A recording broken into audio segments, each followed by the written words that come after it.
রাস্তায় অসহায়ভাবে পড়ে থাকা বৃদ্ধ মানুষদের সাহায্যের কথা বলে তাদের বৃদ্ধাশ্রমে এনে তাদের অঙ্গ প্রত্যঙ্গ পাচার করে দিয়ে বিদেশে এই মিল্টন সামাদ্দার। ওই বৃদ্ধাশ্রমে থাকা বৃদ্ধ মানুষদের শরীরের কিডনি থেকে শুরু করে নাকি প্রায় প্রত্যেকটা অংশ বিদেশে পাচার করতেন এই মিল্টন সামাদ্দার।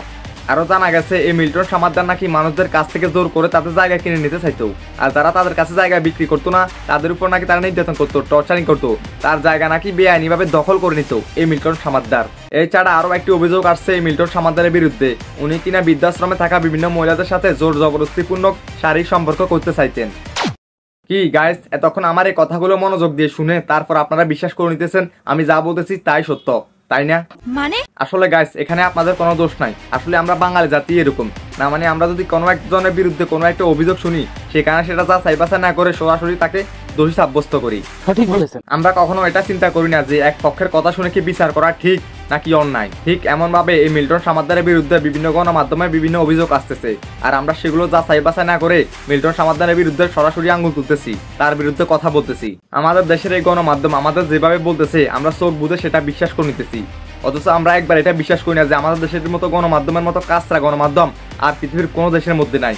না মানে একটা মানুষ যদি উপরে উঠতে চায় না, একটা মানুষ যদি কোনো একটা ভালো কাজ করতে চায় না, এই আমাদের দেশের গণমাধ্যমগুলো তাকে হিট করে টেনে কিভাবে নিচে নামাবে সবসময় সেই চিন্তা থাকে। মানে সবসময় কিভাবে তাকে যে নিচে নামাইতে পারে এটাই মানে গণমাধ্যমের আসল চিন্তা থাকে। নিঃসন্দেহে তুই ঠিক কথা বলেছিস। ছোট্ট একটা তিলকে তাল বানানোর ক্ষমতা একমাত্র আমাদের বাংলাদেশি গণমাধ্যমগুলোর মধ্যে আছে।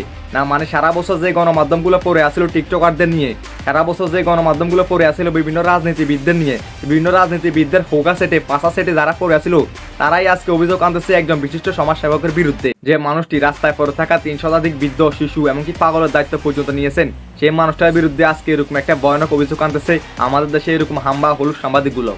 আজকে এত বছর ধরে মানুষদের সাহায্য করার কারণে যিনি কিনা সরকারের কাছ থেকে রাষ্ট্রীয় পদক পেয়েছেন তার বিরুদ্ধে এরকম ভয়ানক অভিযোগ আনতেছে আমাদের দেশের গণমাধ্যমগুলো। চলুন গাইস আপনাদের একটা ভিডিও দেখাই যেখানে সে সাংবাদিকদের করার বিভিন্ন প্রশ্নের উত্তর দিতেছে, আর সেই উত্তর দেওয়ার সময় তার ভিতরে এমন কনফিডেন্স দেখবেন সেটা দেখে আপনার মনেই হবে না যে এই ব্যক্তিটা আসলে একজন ফেক, একজন প্রতারক।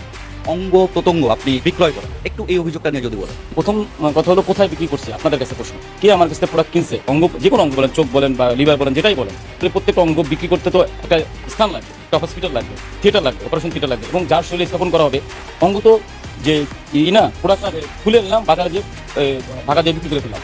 আর মানুষের অঙ্গ তো খাওয়ার কোনো ব্যাপার না, এই অঙ্গগুলো কোনো না কোনো মানুষের শরীরে স্থাপন করা হয়েছে সেই মানুষটাকে, এবং দীর্ঘ 10 বছর ধরে আমি কাজ করছি, তার মানে দীর্ঘ 10 বছর ধরে আমি অনেক অঙ্গ বিক্রি করছি বা ই করছি। সেই মানুষগুলোর মধ্যে এই 10 বছরের মধ্যে আমি 100 মানুষ 1000 মানুষকে মানে বিক্রি করি, সেখান থেকে একজন মানুষকে একটু দেখান। এখন আপনারাই বলুন, এর কথাবার্তা দেখে, এর কনফিডেন্স দেখে আপনাদেরকে এটা মনে হচ্ছে সে একজন ফেক, সে একজন প্রতারক? আমার মতে এরকম কনফিডেন্স নিয়ে দুজন ব্যক্তি কথা বলতে পারে, এক যে কিনা ভয়ানক সত্যবাদী, দুই যে কিনা ভয়ানক মিথ্যাবাদী। শুধুমাত্র এই দুজন ব্যক্তিই পারে এরকম কনফিডেন্স নিয়ে কথা বলতে। এখন এই মিল্টন সামাদ্দার সত্যবাদী কিনা মিথ্যাবাদী সেটা সময় বলে দিবে। তিনি আরো ফেসবুকে পোস্ট করে জানিয়েছেন যে তার শুভাকাঙ্ক্ষীদের একটু ধৈর্য ধরতে, তিনি সবকিছুর প্রমাণ নিয়ে আসতেছেন। ততক্ষণ পর্যন্ত আপনার একটু ধৈর্য ধরে বসুন, ততক্ষণ পর্যন্ত আপনার একটু চুপ করে বসুন। খুদাই একজনের বিরুদ্ধে বিভিন্ন অভিযোগ আনবেন না, খুদাই কমেন্ট বক্সে আসি একজনের বিরুদ্ধে বিভিন্ন খারাপ মন্তব্য করবেন না। আমাদের দেশের নোংরা গণমাধ্যমের কথা বিশ্বাস করে হুদাই একজনের বিরুদ্ধে বিভিন্ন খারাপ মন্তব্য করবেন না। সবকিছু আগে যাচাই বাছাই করবেন, তারপর এক একটা মন্তব্য করবেন। আর যারা এই মিল্টন সামাদ্দারকে ব্যক্তিগতভাবে ঘৃণা করেন তাদের একটা কথা বলতেছি, এই মিল্টন সামাদ্দার প্রায় ৩০০ শতাধিক মানুষের দায়িত্ব নিয়েছে। আপনি যে তাকে ঘৃণা করতেছেন, তার বিরুদ্ধে যে কমেন্ট বক্সে এসে গালাগালি করতেছেন, আপনি কয়জন মানুষের দায়িত্ব নিয়েছেন? কয়জন মানুষকে আপনি কয় বেলা খাওয়াইছেন? কয়জন মানুষকে আপনি তার চিকিৎসা দিচ্ছেন? কয়জন মানুষকে তাকে থাকার জায়গা দিচ্ছেন? হুদাই একজনের বিরুদ্ধে কমেন্ট বক্সে আসি গালাগালি করার আগে তার মতো হন, তার মতো পথ শিশুদের দায়িত্ব নিন, তার মতো বৃদ্ধদের দায়িত্ব নিন, তার মতো পাগলের দায়িত্ব নিন, তাদের খাওয়ান, তাদের থাকার জায়গা দিন, তারপর এসে না হয় কমেন্ট বক্সে গালাগালি করুন। একজনের বিরুদ্ধে যাচাই বাছাই করা ছাড়া কথা বলার আগে নিজের মনকে একটা প্রশ্ন করুন, সে ৩০০ মানুষের দায়িত্ব নিয়েছে, আমি কয়টা মানুষের দায়িত্ব নিয়েছি? দায়িত্ব নেওয়া তো দূরের কথা, আমি আজকে দুপুরের মধ্যে কয়টা মানুষকে কয় টাকা দান করেছি, কয়টা পথ শিশুকে কিছু কিনে খাওয়াইছি, সেটা একবার প্রশ্ন করুন। আর সর্বশেষ একটা কথাই বলবো, আমাদের দেশে গণমাধ্যমকে যে বিশ্বাস করছে সে মানে হোগা মারা খাইছে, এক কথায় সে হোগা মারা খাইছে।